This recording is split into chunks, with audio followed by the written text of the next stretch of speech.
Hello everyone, welcome to my review of Ashes, Rise of the Phoenixborn. Okay, let me just do that. Yes, this is the box, which is amazing artwork, and it feels absolutely amazing. I can't really say anything about it. It's just really amazing. It feels good, it looks good. It's like this side is like feels like cardboard, but when it comes down to the picture itself, it feels like a plasticky feel, but it's absolutely amazing. So this is done by PlaidHat Games, and I think we should get straight to it, shall we? Let's take a really good look at me knocking the camera. Ashes, Rise of the Phoenixborn. But of course, also knocking the camera also indicates something else in this game. I'll get to that later. So we have our rulebook. It's actually quite thin. It just tells you how to play and how to use the cards exactly. Well, when I say the cards, I actually mean of what they are. If you have actually played Magic the Gathering, you'll actually understand this game a lot more better. However, if you play it like the Magic the Gathering, you're just going to lose a lot. So don't play it like Magic the Gathering. Just if you played it, you'll understand most of the cards and what they do. Just don't play it like that at all. So it shows you how to set up the gaming area. And well, it gives you what you need to learn. There's a good few examples. Got the main actions there. Recovery is to remove any health if it can for your creatures, as it were, like allies or conjurations in this game. Sorry. They also get exhausted when they get used as well. So of course when the exhaust token goes on it, they can't tend to do anything. Yeah, there's a bit about attacking a unit or even guarding or anything like that, which tells you how to do that. It really is actually quite simple. That's mainly all the rules part there, and this is the explanation of the cards themselves, and that's it. That is the main rules, just those few 12 pages. I mean, it's really simple. Well, or is it? Well, yes and no, but we'll come back to that eventually. So, firstly, you have to pick your Phoenixborn. This is really like your main character, as it were. And each one has different attributes. So, if we just have Cole, and if I also turn off this camera light, actually, because you'd want to see this. This is kind of important. Now, you see that? It says Battlefield 6. That means on how many creatures, as it were, you can have out on your side. So it's all your allies and your conjurations. There's plenty of conjurations here. 15 is how many health they have. Spellboard is how many spells you're actually allowed to have out on your side. They tend to be the remain in play kind of cards. And then you have their own special ability, like here's one is Slash, which takes up a partial action. In this game you have like partial actions and actions, etc, etc. Okay, and then it's discard a card. You have cards in your hand, of course. Then you deal 1 damage to a target unit, and if an opponent has no units in play, you may deal 1 damage to their Phoenixborn instead, which is great because in order to win you actually need to eliminate your opposing Phoenixborn, so you got the only one left standing. And that is actually the only way to win in this game. To defeat other phoenixborns that's in play, unless you're playing like a co-op version, which has the rules in the rule book. But what about when you run out of your deck? Well, when you cannot draw cards, you take that much damage. So you have cards in your hand. If you can't draw any because you already have maximum hand size, well, when I say maximum hand size, I actually mean it's like you can have other many cards in your hand, but if you have a certain amount, you cannot draw from your deck. Sounds like a good idea, but then you're not going to be drawing any decent cards. So yeah, they'll be taking damage as well, not just from your allies and conjurations, which are your creatures in this case, but they'll also be taking damage through lack of drawing cards. If you can't draw cards from your deck, great. So before you actually start picking out your deck, as it were, you'd also want to try and figure out on what cards you'd like to use, and they actually use certain kind of dice, as it were with these. So that's the kind of thing that you'd roll. These symbols are your basics, and then yeah, that's on every single dice, by the way. And then you'll actually have your next best thing, which is your second one, and then your best one, which is the top one right there, just like with the same all the others.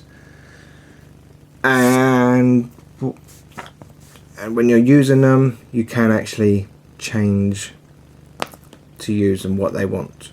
So in case a card, let's just say if you want to summon the Leech Warrior, requires a action right there with 2 of those knives and 1 basic. Now those knife symbols are on the black dice, which is the ceremonial magic, as it were. So you'd need to roll that, and that to bring this guy out. Or if I could get that, oh, that's like that. Or you could do something like that, as that also represents that. Just for an example. Or even better, because that leaf also represents the basic symbol, which is that symbol right there. And then they are right out on the battlefield. The Blood Archer requires 1 of those knives, even a heart, which is using that dice, and 2 basic, or even any of your allies. Oh wow, so there's a good number of allies there. Well, one thing to know about these, with these dice, is that there's actually only a certain amount of these dice here. You may wish to only have 2 types of dice magic, so that means limiting your deck, as it were. But then these actually do something as well. For example, let's just say any of these. Let's go with that one. So partial action with a frog symbol, which is the top one, by the way, and it deal 1 damage to a target unit, just like that. So you could use these dice to bring out any of your allies or conjurations or any magic that you wish to use, or you could spend these dice to use it on these. Yeah, excellent. I'm going to go briefly through these conjurations. In order to have these conjurations, you require to actually get one of these out, which is a ready spell. Actually, you can't really see that. It's focus, a ready spell, and it's on the spell board, which I have explained before. That you can only have so many spells, spell board 4, on your side of the battlefield. So that is the summon butterfly monk. In order to summon a butterfly monk, you need to have a main action, which well, it's really just the one main action that you really get to do anyway, with one of these symbols and one of them symbols, and then you could just get bonk. There's a conjuration, which is a summoned creature, which has all these stats, just like these also have stats, but I won't go into too much detail just because, well, it is a bit too hard to explain on how to play the game. So I would probably suggest to look at a how to play Ashes, or even the watch it play vids. They're always very good. Anyway, these actually have abilities which are really, really nice. Well, all the creatures tend to have that abilities. So yeah, okay. And there's many of these as well. Even the summon Gilda, which gets to summon the little Gilda into play. Yay! Oh, well, anyway, that's the conjurations really dealt with. Let's go with some of these spells that's you can actually bring out. These are alteration spells. By zooming with the camera. Yeah, focus a bit more. That's it. Yeah, called alteration spell unit. These alteration spells tend to actually go onto your allies or conjurations. In Magic the Gathering, it's just called enchant. That's as best as I can actually describe it, and it will give them abilities like an extra +2 life, for example. But there are others. Hold on, let me get some action spells. Action spells are used spells. You know, just cast them. They don't go onto your spell board. You know, that right there, spell board. They don't go onto that. They literally cast it, play it, discard it, job done. Sorcery spells for any of you Magic the Gathering people. Then you have ready spells, which goes onto your spell board. These are ones that you can use over and over again until someone gets rid of them, or if you decide to get rid of them just to make space for your spell boards, because you can only have a certain amount. And these just like do whenever you want kind of things. For example, this one, hypnotize, which is a partial action. You gotta have the right amount of dice, and then you choose one of your units, and for the remainder of that turn, the unit cannot be blocked or guarded. And otherwise, it could just go straight through to whichever unit you wish, or even straight to the opponent's phoenixborn, which is great. And expand energy, you just select a dice that you've already used, and then you re-roll it. That's great. So you get to use your dice again. Yeah, you have like a certain amount of dice in your hand. You roll it. That's what you start out with. And then you spend those dice to buy the cards that you want, as it were, in your hand. Buy the cards that's actually in your hand, not anywhere else. Then you have the other cards, which is a reaction spell.